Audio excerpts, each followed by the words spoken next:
Carlos Sainz's wait for the second Red Bull seat comes to an end. Ocon's history of being a bad teammate could be a big issue for his future, and McLaren and Ferrari have their sights set on dethroning Red Bull.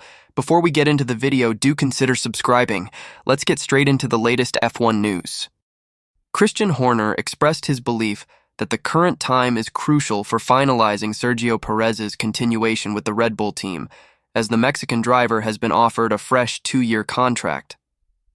According to Horner, maintaining continuity and stability within the team is highly significant, and Perez's new agreement, extending until 2026, would result in him completing 6 seasons as a Red Bull driver. Horner commended Sergio Perez after the confirmation of his new deal. Numerous contenders had emerged for the seat alongside Max Verstappen at Red Bull for the upcoming season, given that the reigning world champion is contracted with the team until 2028. Horner specifically mentioned RB drivers Yuki Tsunoda and Daniel Ricciardo, along with Carlos Sainz, who turned heads with his strong performances early on and is now available on the market after Ferrari announced his departure at the end of the season.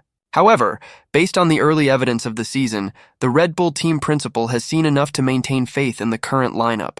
He believes the partnership between Perez and Verstappen to be a successful and sturdy one, as they secured the team's first ever 1-2 finish in the championship last year. Now is an important time to confirm our lineup for 2025, and we are delighted to continue working together with Checo, stated Horner when the new contract was announced. Continuity and stability are vital for the team, and both Checo and Max form a formidable partnership. They achieved remarkable results together, including second places in Bahrain, Saudi Arabia, and Japan, as well as a podium finish in China during the strong start to the 2024 season. The recent races have been challenging due to increased competition on the grid, but we have confidence in Checo and anticipate his return to his proven form and performance, which we frequently witness. Last year was a unique season, and we must exert great effort to defend our titles.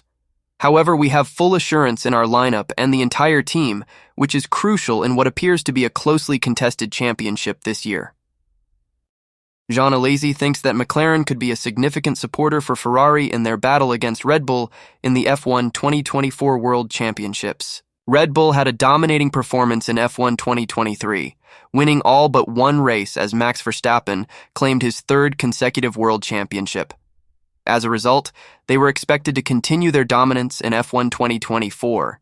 However, Red Bull's dominance seems to be weakening recently. While they won 4 of the first 5 races, including 3 1-2 finishes with Sergio Perez finishing second to Verstappen in Bahrain, Saudi Arabia, and Japan, their performance has become more vulnerable. In the past 3 races, they have only managed to secure 1 victory. McLaren has shown significant improvement, with Lando Norris winning in Miami and Charles Leclerc claiming victory from pole position in Monaco. Consequently, Red Bull's lead in both the drivers' and constructors' standings has considerably diminished. Verstappen currently leads Leclerc by 31 points heading into the Canadian Grand Prix, with Red Bull now just 24 points ahead of Ferrari. With 16 races remaining in F1 2024, Alesi, a former Ferrari driver, believes that Ferrari can challenge Red Bull for both titles. Alesi also believes that McLaren's resurgence can contribute to Ferrari's cause. McLaren's ability to take valuable points away from Red Bull throughout the season could have a significant impact.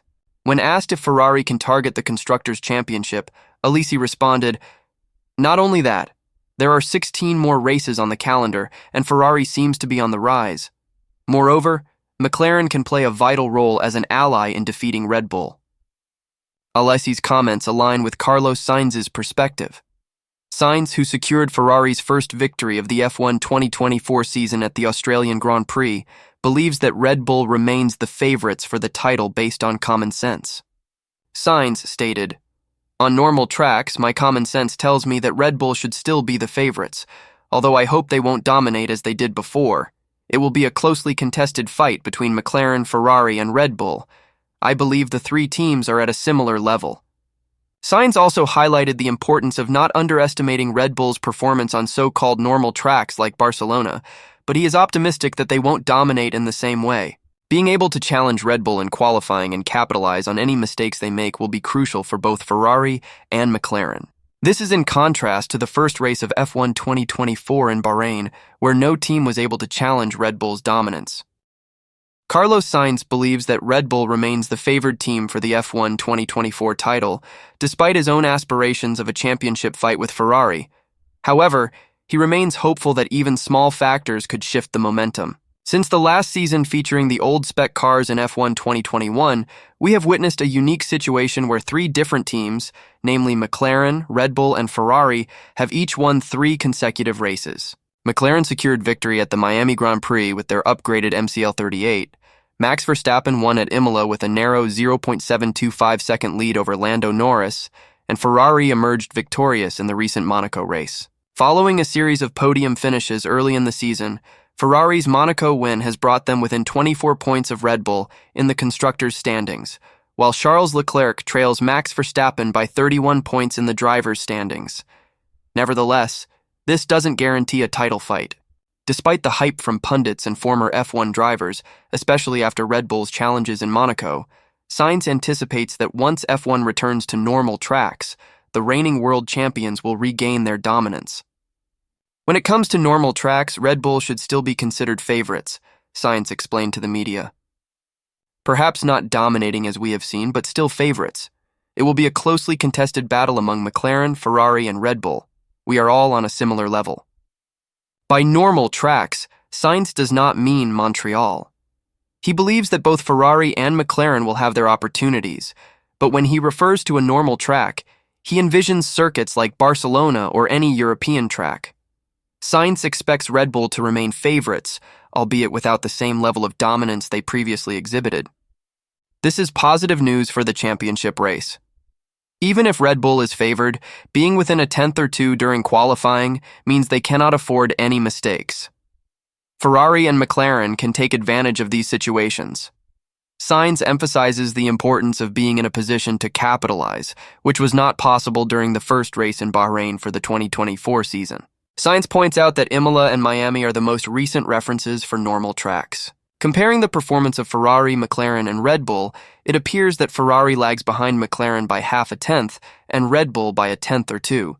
This suggests that even the smallest advancements or upgrades to the car could potentially transform it into a race-winning contender. Sainz acknowledges that Ferrari has historically excelled on street circuits, as demonstrated by their strengths in Monaco and Singapore last year. Nevertheless, he believes that this season, Red Bull's rivals can apply more pressure, leading to errors like Verstappen's in Monaco qualifying. Simultaneously, Sainz points out that the 24-point difference between Ferrari and Red Bull in the constructors' standings indicates that Red Bull is susceptible to pressure-induced mistakes. Verstappen made an error during Q3 Run 2, while Checo was eliminated in Q1. Sainz emphasizes the importance of all the teams being present and putting Red Bull under pressure to showcase that they too can encounter such incidents. Kevin Magnussen might be a pleasant person off the racetrack, but according to Ralf Schumacher, that demeanor disappears once he puts on his visor, and it's only a matter of time before he receives a race ban before the 2024 F1 season concludes.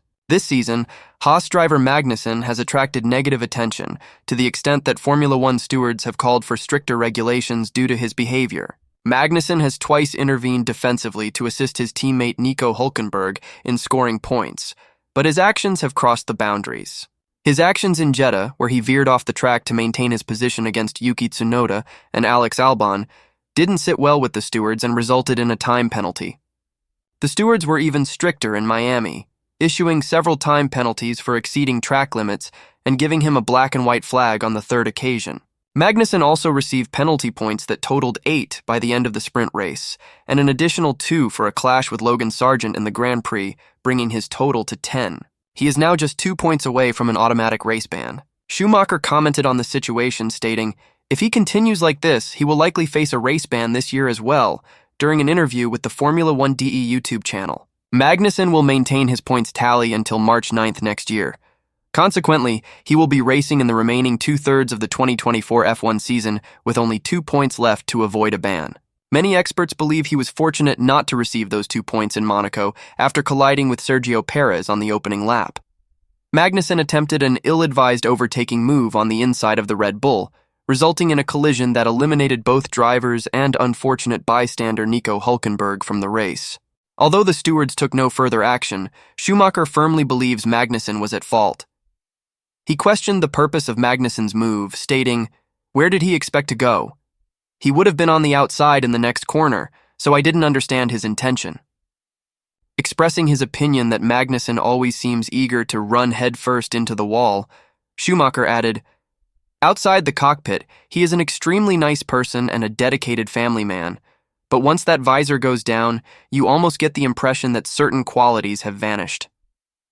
People might argue that Perez could have avoided the incident, but why did Magnussen position his front wheel there? It wasn't his place to be. The anticipation of Magnussen's impending ban has sparked further rumors about his future with Haas.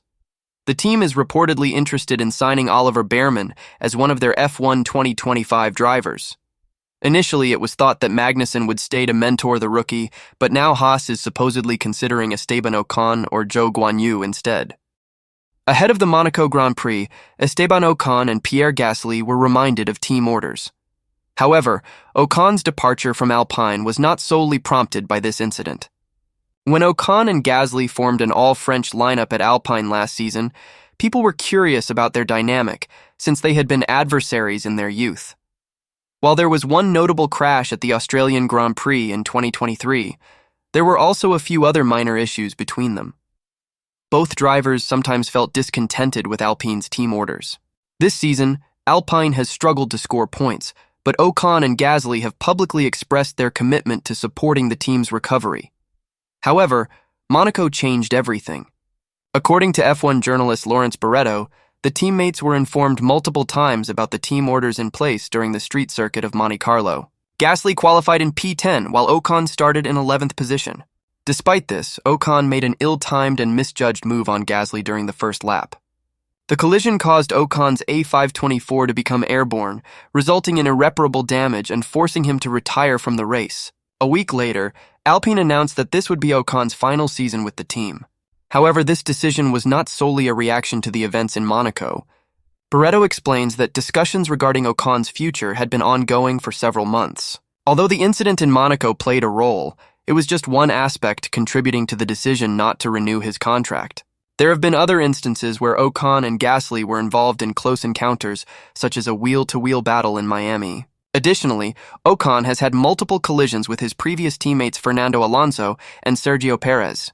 Alpine was also aware that Ocon was considering other options elsewhere on the grid, with teams like Haas and Sauber Audi expressing interest in recruiting him. Sometimes change can be beneficial, as Ocon himself acknowledged. Ocon has stated that he will announce his next career move in due course.